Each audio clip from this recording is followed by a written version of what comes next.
A paz do Senhor, sou o pastor J.C. Silva, conectado na lição Aprendendo com o Mestre da Sensibilidade.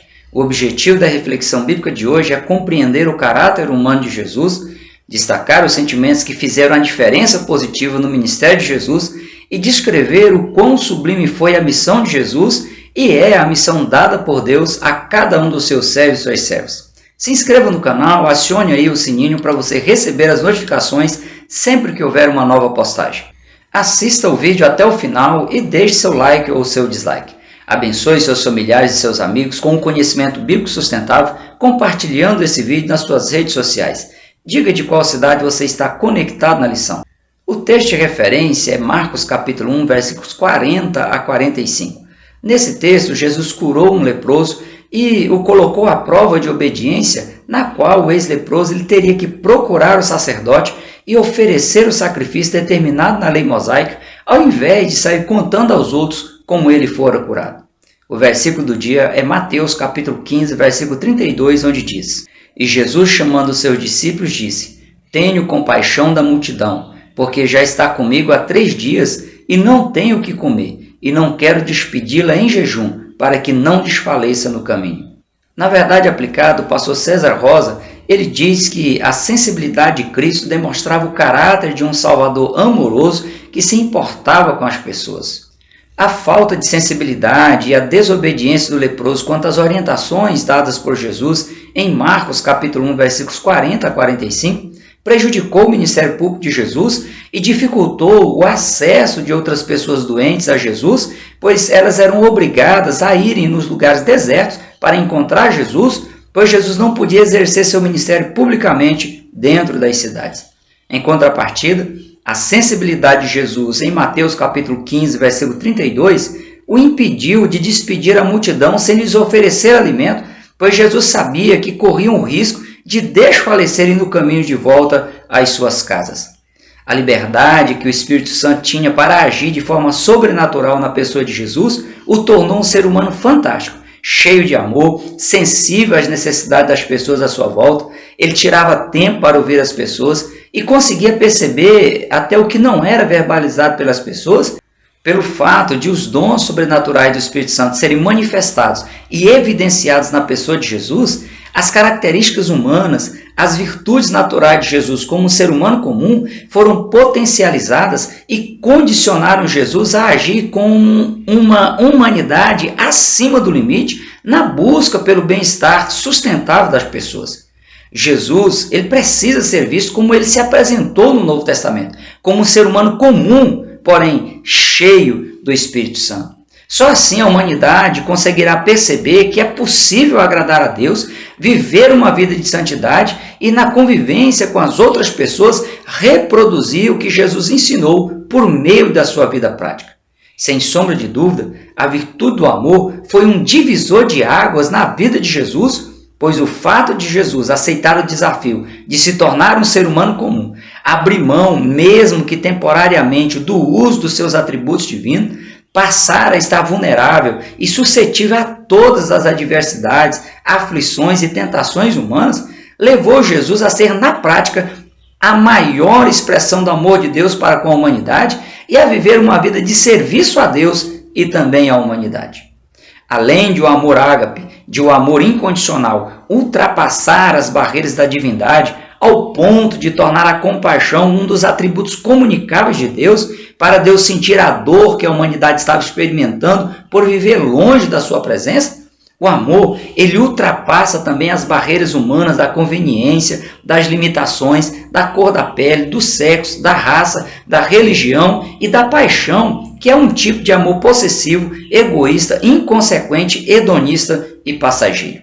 Dentro do judaísmo havia muito preconceito, pois os judeus eles se achavam melhor que os outros povos por pertencerem à nação escolhida por Deus para que Deus pudesse se revelar e se relacionar com o ser humano.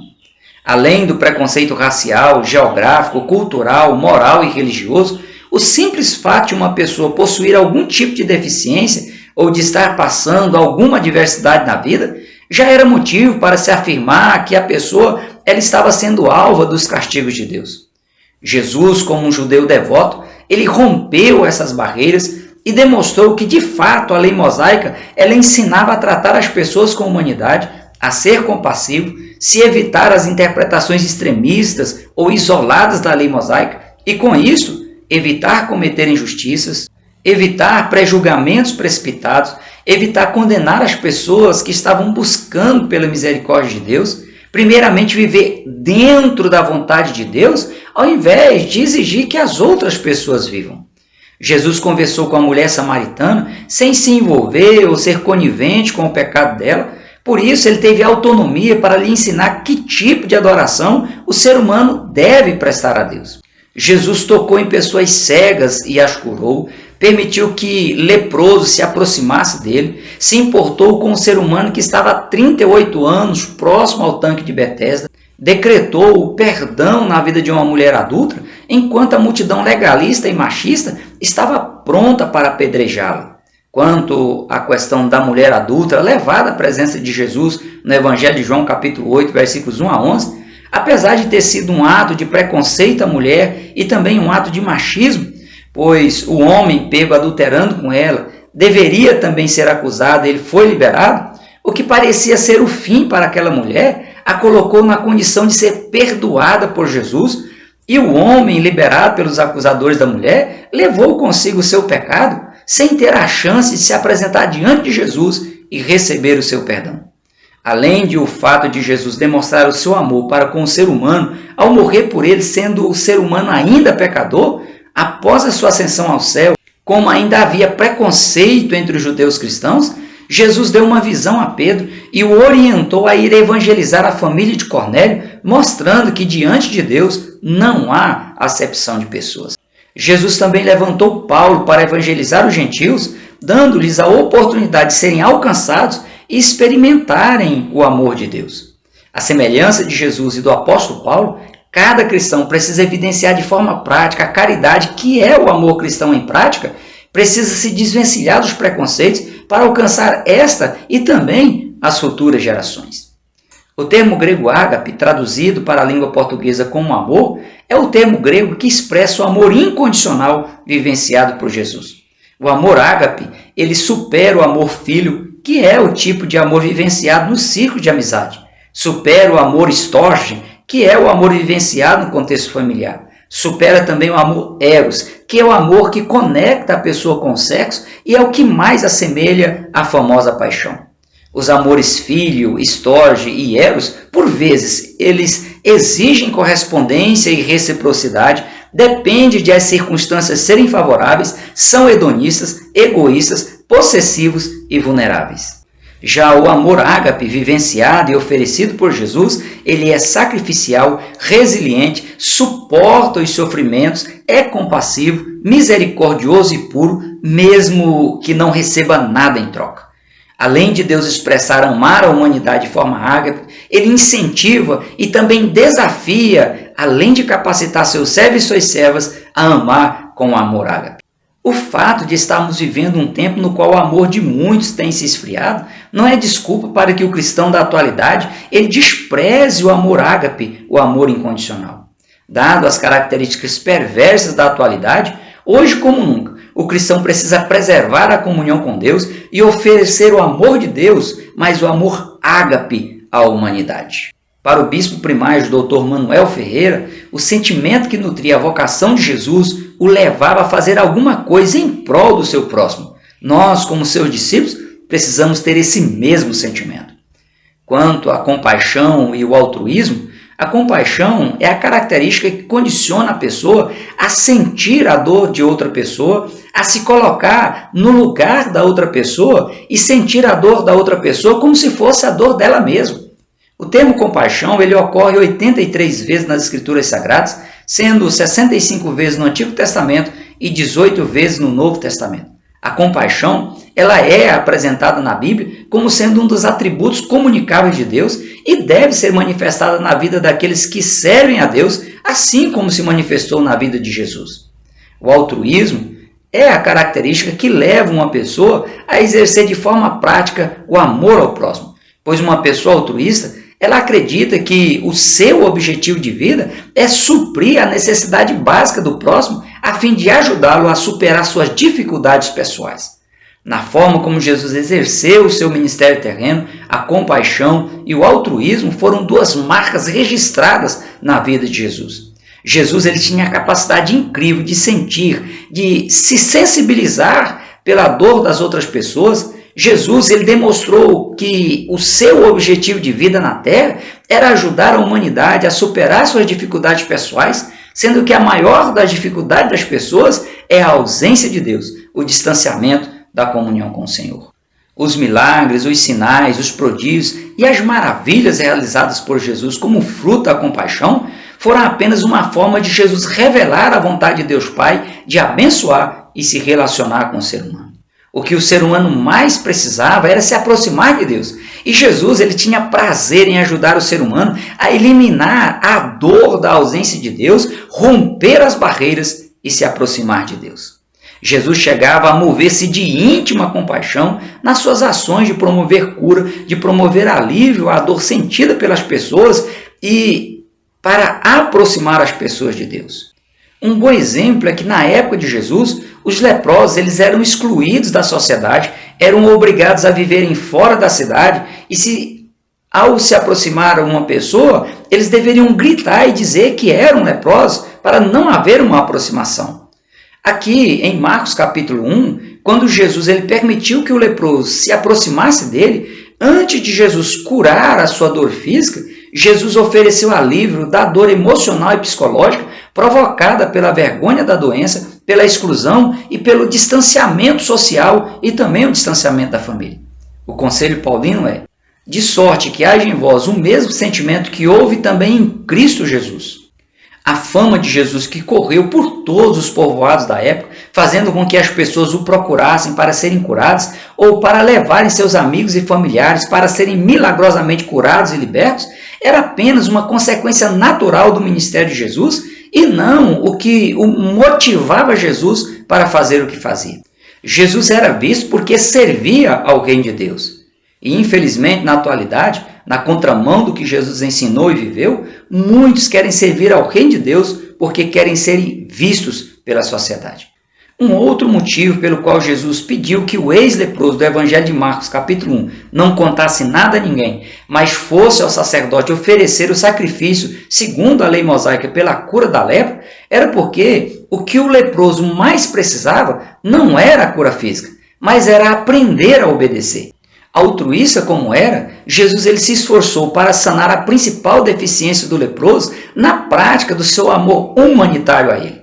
Na obediência do leproso às orientações de Jesus, Deus Pai seria glorificado e esse foi o principal motivo pelo qual Jesus veio ao mundo. Ou seja, tanto a dor física do leproso quanto a dor de Deus Pai por ter tido a sua santidade ferida por causa do pecado de desobediência do ser humano estariam sanadas caso o leproso obedecessem às orientações de Jesus. As ações altruístas de Jesus sempre tiveram esse duplo objetivo, a glória de Deus e o bem-estar do ser humano.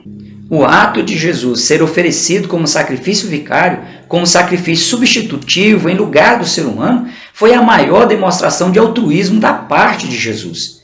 Através da sua crucificação, o ser humano pôde receber o perdão dos seus pecados, pode se livrar da condenação eterna, e Deus foi e é glorificado sempre que um pecador ele se arrepende e se lança aos pés de Jesus Cristo. O propósito de uma missão sempre deve ser colocado acima da execução da missão e dos desejos pessoais de quem exerce a missão. Se o propósito de uma missão for desconsiderado, mesmo que a missão seja concluída, o seu objetivo principal não terá sido alcançado.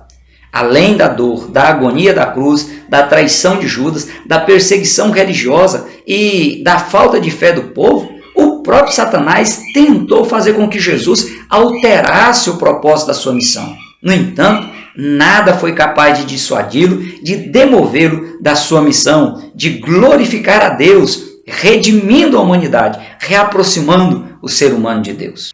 Observando o Evangelho de João, capítulo 9, versículos 1 e 2, é interessante notar que quando Jesus foi interrogado a respeito do cego de nascença, se a cegueira era em decorrência de algum pecado do rapaz ou dos pais dele, Jesus ele fez uma declaração, aparentemente essa declaração nada tinha a ver com o que os discípulos tinham perguntado. Os discípulos perguntaram: Rabi, quem pecou, este ou seus pais, para que nascesse cego? Após dizer que nem o rapaz, nem os seus pais haviam pecado, Jesus disse: convém que eu faça as obras daquele que me enviou enquanto é dia. A noite vem, quando ninguém pode trabalhar. Na verdade, o que Jesus estava dizendo é: para que o propósito da minha missão seja alcançado, para que se manifeste nesse rapaz que é cego de nascença as obras de Deus, eu preciso curá-lo rápido, o mais rápido possível.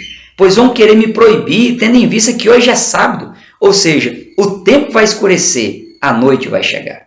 Tendo dito isso, imediatamente Jesus cuspiu na terra e com a saliva fez lodo e untou com o lodo os olhos do cego e disse-lhe: vai, lava-te no tanque de Siloé, que significa o enviado. Foi, pois, e lavou-se e voltou vendo.